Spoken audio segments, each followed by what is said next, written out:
Assalamualaikum warahmatullahi wabarakatuh. Kami di kelompok 4 di sini ingin mempresentasikan mengenai analisis perhitungan PPh pasal 21, studi kasus Budi Santosa. Saya Nova Kartika dengan NIM 64235224.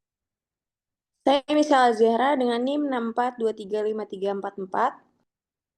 Saya Naila Sabrina dengan NIM 64235320. Saya Elizabeth Christina dengan NIM 64235295.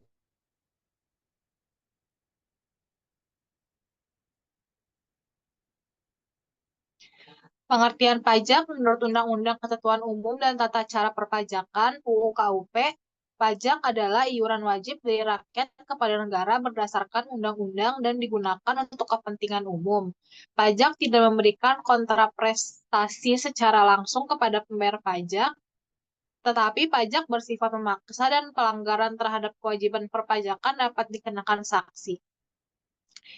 Pengertian PPh pasal 21 yaitu berdasarkan UU nomor 36 tahun 2008 dan PMK nomor 168 tahun 2023. PPh pasal 21 adalah pajak yang dipotong atas penghasilan sehubungan dengan pekerjaan, jabatan, jasa, atau kegiatan yang dilakukan oleh orang pribadi sebagai subjek pajak dalam negeri.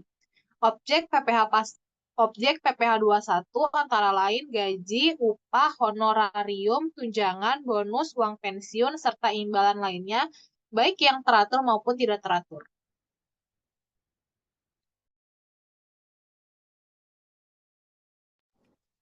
Tarif efektif rata-rata ter 2024.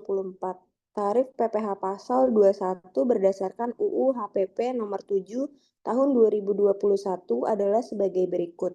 Sampai dengan 60 juta sampai dengan 5%, 60 juta sampai 250 juta 15%, 250 juta sampai 500 juta 25%, 500 juta sampai 5 miliar 30%, dan di atas 5 miliar 35%. Tarif efektif bulanan misalnya untuk status PTKP TK0 berikut tarif ter-A, penghasilan bruto bulanan kurang lebih 5.400.000, ter-A-nya adalah 0%, 5.400.000 sampai 5.650.000, ter-A-nya 0,25%, 5.650.000 sampai 5.950.000, ter-A-nya adalah 0,50%, dan seterusnya hingga 1.400.000.000, ter-A-nya 34%.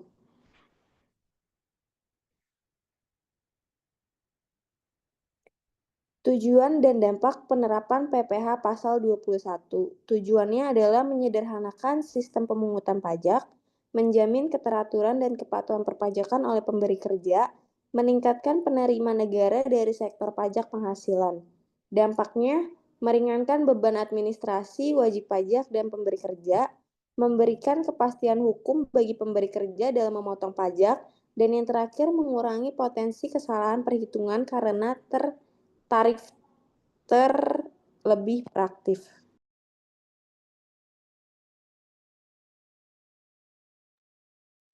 Data pajak tahun 2024. Budi Santoso dengan NIK 317401010101001. NPWP-nya 851234567980 Statusnya TK atau 0. Pekerjaannya karyawan tetap di PT Bahari dengan jabatan staf administrasi. Alamatnya Jalan Merdeka nomor 10 Jakarta Pusat. Nomor teleponnya 081234567890. Kode KLU-nya 74900, aktivitas profesional, ilmiah, dan teknis lainnya. Gaji bulanannya 10 juta, iuran pensiunnya 100.000 per bulan. Metode tarif efektif rata-rata ter-A.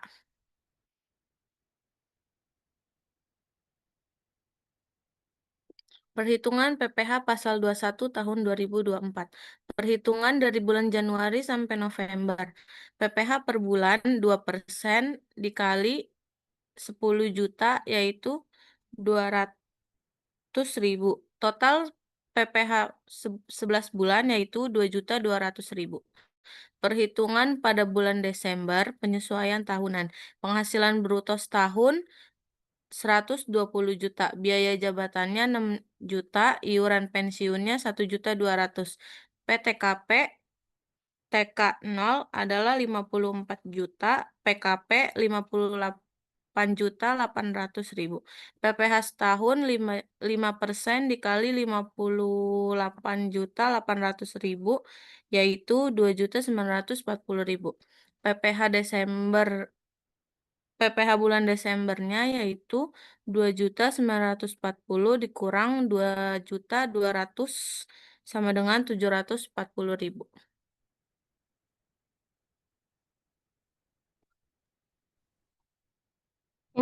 Selanjutnya adalah kesimpulan. Kesimpulan pertama yaitu PPh pasal 21 adalah pajak atas penghasilan orang pribadi dalam negeri dari pekerjaan, jabatan, jasa, atau kegiatan yang dipotong dan disetor oleh pemberi kerja. PMK nomor 168 tahun 2023 dan PP nomor 58 tahun 2023 memperanakan tarif efektif rata-rata atau TER mulai 1 Januari 2024 untuk menyederhanakan perhitungan PPh 21, khususnya bagi pegawai tetap. TER memudahkan pemotongan dan memberi kepastian hukum tanpa mengubah total beban pajak tahunan. Perhitungan akhir pada Desember tetap harus disesuaikan dengan tarif progresif pasal 17 UU PPh untuk merekonsiliasi pemotongan selama tahun berjalan. Pengisian SPT tahunan pegawai dilakukan secara daring dengan formulir 170SS dilampiri dengan bukti potong 1721A1. Saran. Yang pertama, wajib pajak, terutama pegawai tetap, disarankan memahami tarif efektif dan rutin menghitung estimasi pajak agar pelaporan SPT tepat. Yang kedua, pemberi kerja perlu menyesuaikan sistem penggajian dengan TER dan mengedukasi karyawan terkait perubahan tarif dan perhitungan PPh 21.